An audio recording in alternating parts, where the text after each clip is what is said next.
नरेंद्र मोदी 9 जून को प्रधानमंत्री पद की शपथ लेने वाले हैं। शाम 7:15 बजे ये शपथ ग्रहण समारोह होगा। शपथ समारोह को लेकर तैयारियां भी शुरू हो चुकी हैं, तो वहीं मंत्रिमंडल में चौंकाने वाले नाम शामिल होंगे।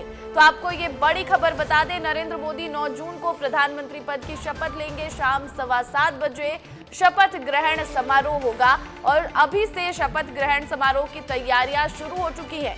मंत्रिमंडल में कई चौंकाने वाले नाम होंगे और जैसा कि हमारे सहयोगी अनमोल कुछ देर पहले बता भी रहे थे, उनका कहना था कि 18 ऐसे मंत्री जो प्रधानमंत्री के साथ शपथ ले सकते हैं, लेकिन अभी वो नाम निकलकर सामने नहीं आए हैं। तो कल एनडीए संसदीय दल की बैठक हुई। तीसरी बार प्रधानमंत्री नरेंद्र मोदी को नेता चुना गया और उसके बाद सभी जो विपक्ष जो दल है, घटक दल, वो राष्ट्रपति द्रौपदी मुर्मू के पास पहुंचे थे राजनाथ सिंह के साथ। वहां पर उन्होंने प्रस्ताव पेश किया, उन्होंने सरकार बनाने की बात रखी और उसके बाद राष्ट्रपति द्रौपदी मुर्मू ने पीएम मोदी को न्योता दिया और सरकार बनाने के लिए। अब आपको बता दें कि जब ये सरकार बनेगी, शपथ ग्रहण समारोह होगा, तो इसमें कौन कौन से विदेशी मेहमान शामिल होंगे, तो आपको वो ग्राफिक्स के जरिए समझाते हैं। तो देखिए, श्रीलंका के राष्ट्रपति रानिल विक्रमसिंघे मोदी की शपथ ग्रहण में शामिल होंगे। नेपाल के प्रधानमंत्री पुष्प कमल दहल प्रचंड भी शामिल होंगे। बांग्लादेश की प्रधानमंत्री शेख हसीना भी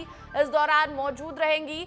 तो वहीं भूटान के प्रधानमंत्री शेरिंग टोब्गे भी मोदी की शपथ ग्रहण में शामिल होने आएंगे। मॉरिशस के प्रधानमंत्री प्रविंद जगन्नाथ भी शामिल होने आएंगे 9 जून को मोदी की शपथ ग्रहण में। तो मालदीव के राष्ट्रपति मोहम्मद मुइजू भी इस दौरान भारत में मौजूद रहेंगे मोदी के शपथ ग्रहण में। सेशेल्स के राष्ट्रपति वेवल रामकलावन भी भारत आने वाले हैं मोदी के शपथ ग्रहण में। श्रीलंका के राष्ट्रपति रानिल विक्रमसिंघे। तो ये वो तमाम नाम जो तमाम पड़ोसी देशों के प्रधानमंत्री और राष्ट्रपति हैं जो आएंगे, शामिल होंगे प्रधानमंत्री नरेंद्र मोदी के शपथ ग्रहण समारोह में और तीसरी बार प्रधानमंत्री नरेंद्र मोदी पीएम पद की शपथ लेंगे।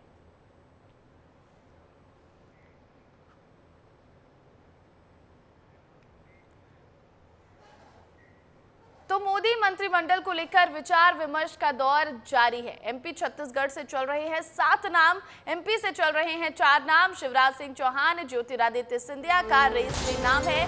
वीडी शर्मा और फग्गन सिंह कुलस्ते का नाम भी दौड़ में शामिल है। छत्तीसगढ़ से दौड़ में 3 नाम है, बृजमोहन अग्रवाल, विजय बघेल और संतोष पांडे। तो देखिए, आपको ये बड़ी खबर बता दें, मोदी मंत्रिमंडल की बात हो रही है और उसके लिए विचार विमर्श का दौर भी लगातार जारी है। मध्य प्रदेश और छत्तीसगढ़ से 7 नाम चल रहे हैं। मध्य प्रदेश वही राज्य जिसने क्लीन स्वीप दी है कांग्रेस को और पूरी 29 की 29 सीटें अपने खाते में कर ली है।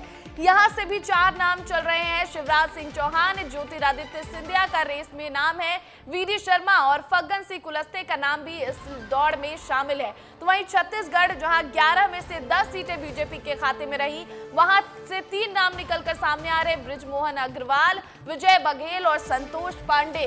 तो ये वो 7 नाम मध्य प्रदेश और छत्तीसगढ़ से जो मोदी के मंत्रिमंडल में शामिल हो सकते हैं। देखिए, कयासों का बाजार गर्म है, कयास खूब लगाए जा रहे हैं, अलग अलग तरह के नाम निकलकर सामने आ रहे हैं। हर राज्य से, हर जो एनडीए के घटक दल है, उनसे अलग अलग नाम आ रहे हैं। लेकिन मध्य प्रदेश और छत्तीसगढ़ से जो ये 7 नाम निकलकर आ रहे हैं, ये इनमें से कौन कौन से वो है सांसद जो मंत्री बन जाएंगे, ये अभी हम कह नहीं सकते क्योंकि वो लिस्ट अभी सामने नहीं आई है। लेकिन प्रधानमंत्री के शपथ ग्रहण समारोह की तैयारी और उसके साथ 18 और मंत्रियों के शपथ ग्रहण की तैयारी चल रही है दिल्ली में। ये भव्य तैयारी, अलग अलग पड़ोसी देश के राष्ट्रपति और प्रधानमंत्री इस दौरान शामिल होंगे और कई ऐसे नाम जो मध्य प्रदेश, छत्तीसगढ़ के आपको बता दें जिस पर विचार विमर्श किया जा रहा है। मध्य प्रदेश से शिवराज सिंह चौहान पूर्व मुख्यमंत्री रहे हैं मध्य प्रदेश के।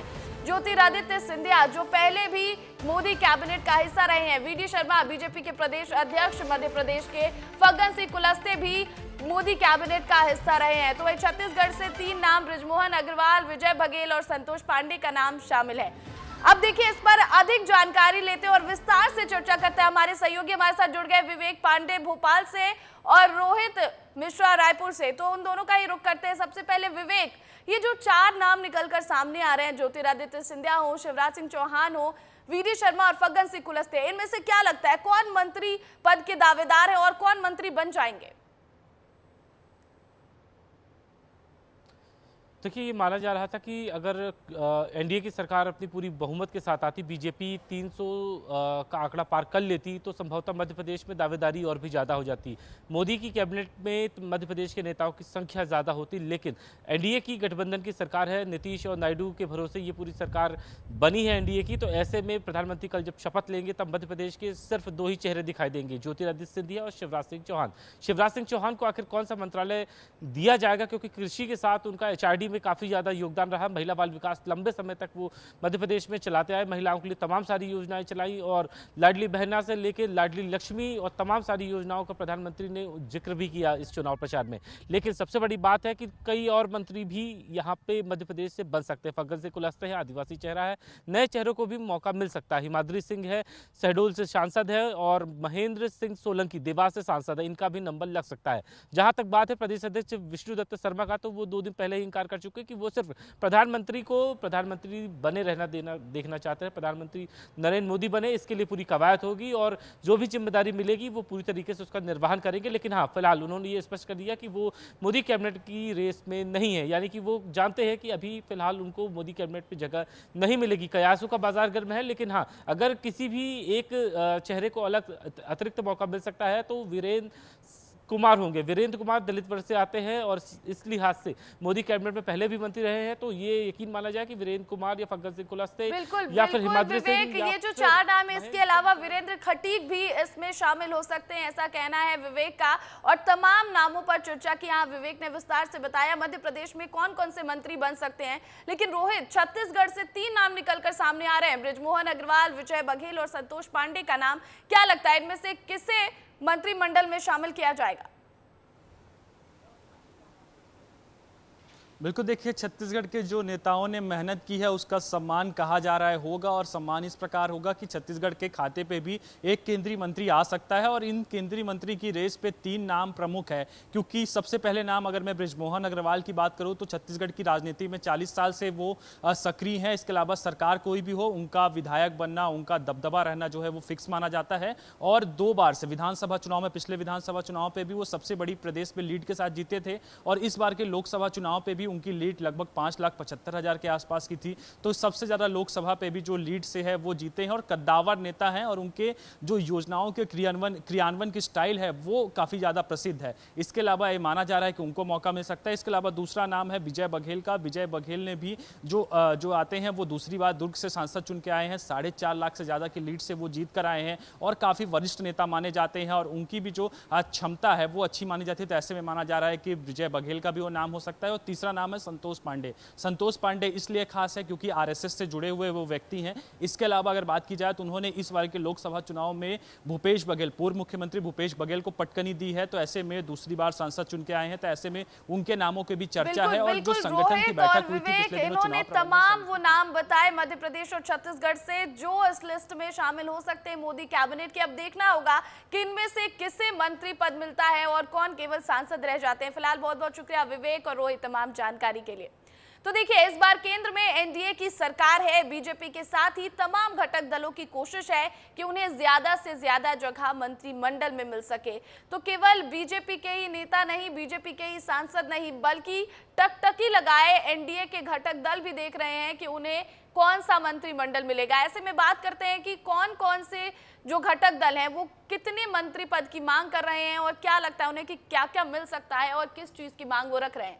तो जेडीयू से बन सकते हैं 3 मंत्री, टीडीपी को चाहिए आईटी और जल संसाधन मंत्रालय। तो देखिए, जेडीयू अहम भूमिका में 3 मंत्री बन सकते हैं, वहीं टीडीपी भी अहम भूमिका में है जिसे आईटी और जल संसाधन मंत्रालय चाहिए। वहीं शिवसेना की बात कर ले तो शिवसेना ने 2 कैबिनेट और 2 राज्य मंत्री मांगे हैं। उसके अलावा एनसीपी की कैबिनेट में 1 मंत्री और 1 राज्य मंत्री की मांग है। तो वहीं एलजेपी और हम से भी मंत्री बनेंगे। आपको बता दें कि हम से जीतन राम मांझी हम प्रमुख हैं और वो जीत कर आए हैं। वहीं अठावले ने भी 1 मंत्री पद की मांग की है। बात अनुप्रिया पटेल की कर लें, अपना दल से आती हैं अनुप्रिया पटेल, उन्हें फिर से मौका मिल सकता है। वहीं आरएलडी की बात कर ले तो जयंत चौधरी का फोकस किसान और नौजवान पर है। तो ये वो तमाम घटक दल जो अलग अलग राज्य से आते हैं, एनडीए के घटक दल हैं और उनकी अलग अलग मंत्री पद की मांग और कौन क्या मांग रहा है, ये आपको ये हम ग्राफिक्स के जरिए समझा रहे हैं। एक बार फिर आपको बताएं कि टीडीपी को आईटी और जल संसाधन मंत्रालय चाहिए, तो शिवसेना ने 2 कैबिनेट और 2 राज्य मंत्री की मांग रखी है। वहीं बात एनसीपी की कर ले तो एनसीपी की कैबिनेट 1 और 1 राज्य मंत्री की मांग है। इसके अलावा एलजेपी और हम से भी मंत्री बन सकते हैं। वहीं अठावले ने भी 1 मंत्री पद मांगा है। अनुप्रिया पटेल को भी मौका मिल सकता है दोबारा से फिर से। तो आरएलडी का फोकस है किसान और नौजवान पर। तो ग्राफिक्स के जरिए हमने आपको समझाया कि अलग अलग जो घटक दल हैं एनडीए के, वो कौन कौन से मंत्री पद की मांग कर रहे हैं और कौन कितने मंत्री पद की मांग कर रहा है।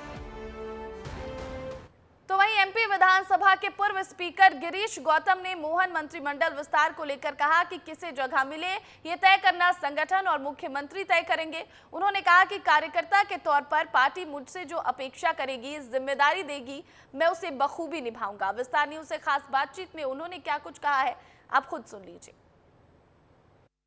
मध्य प्रदेश का विंध्याचल और उसका रीवा शेरों के लिए जाना जाता है और वहाँ से कई कद्दावर नेता भी निकले। उन्हीं में से एक हैं गिरीश गौतम जी। 5वीं बार विधायक हैं, विधानसभा के अध्यक्ष रह चुके हैं, साथ ही अपनी साख और स्वच्छ राजनीति के लिए जाने जाते हैं।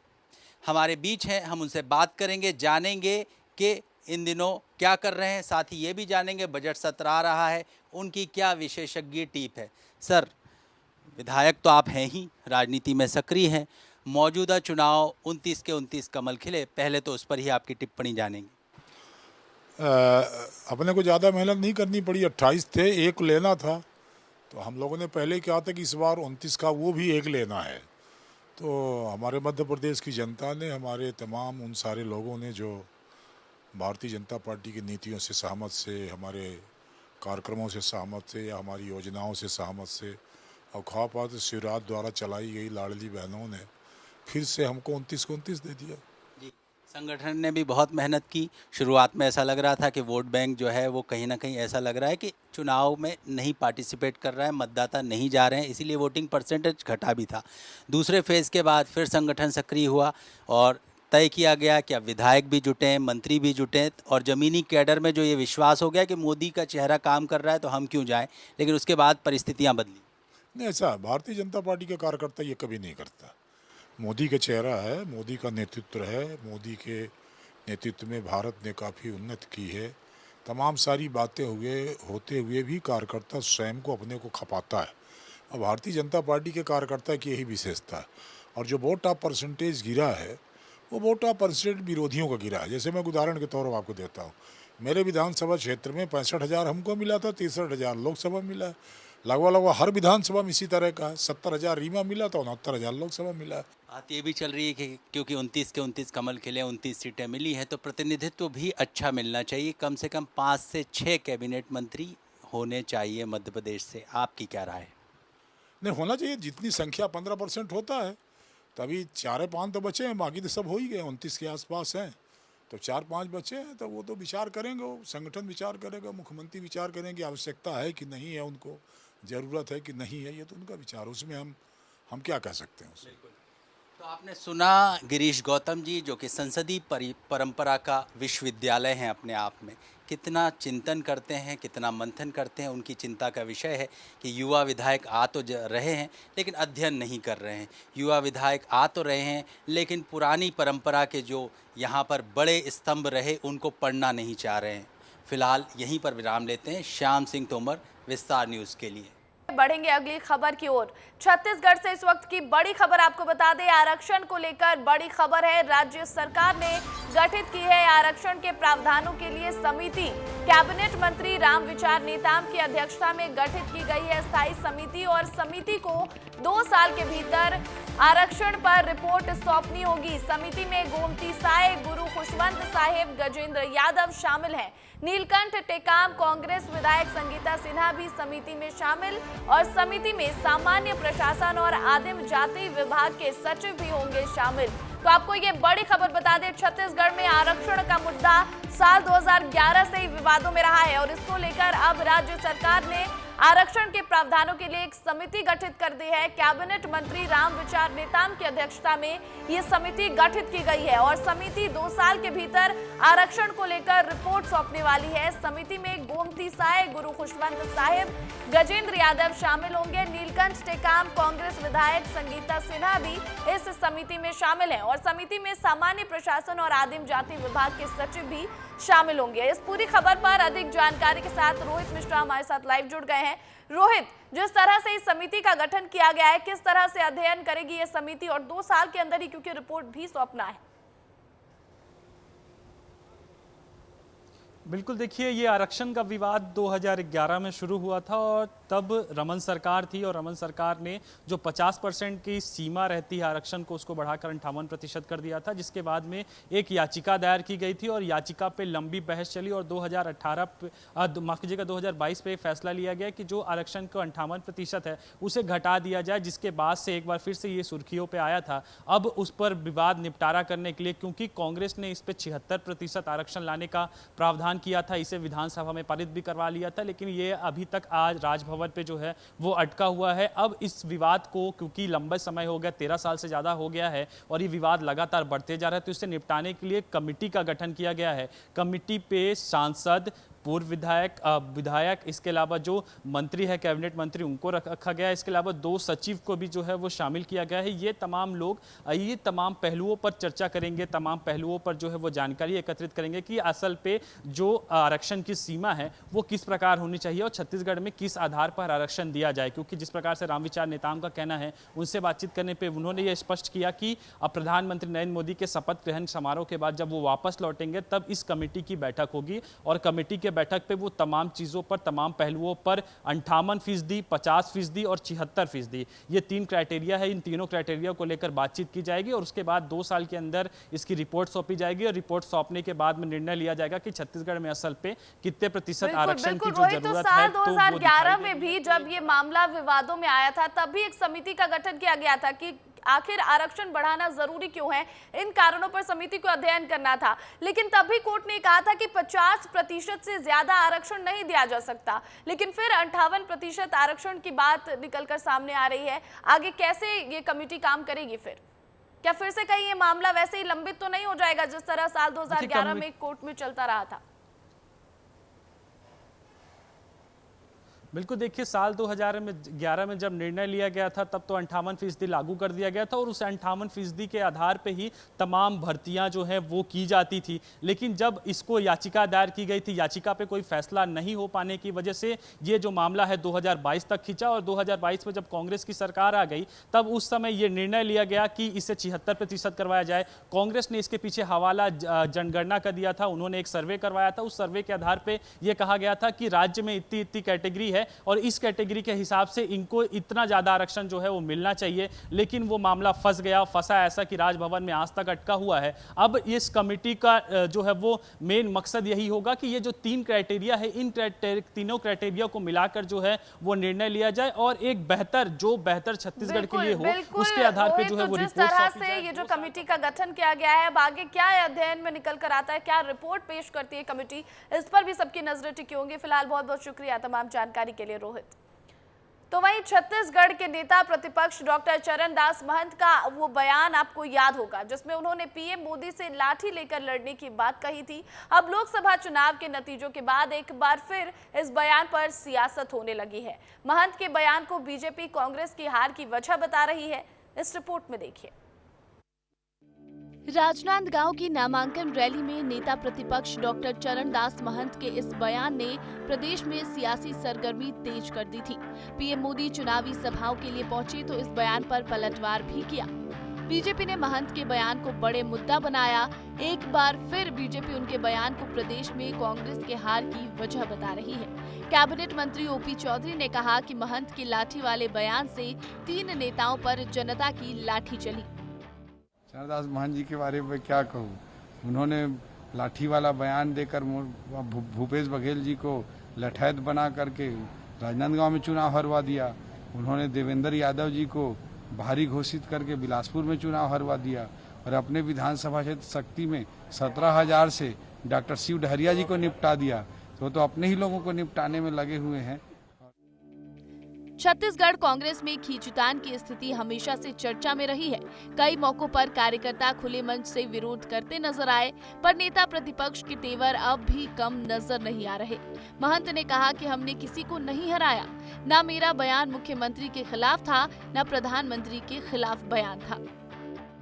हमने किसी को नहीं हराया, न मेरा ये बयान मुख्यमंत्री के खिलाफ था, न मेरा ये बयान प्रधानमंत्री के खिलाफ था।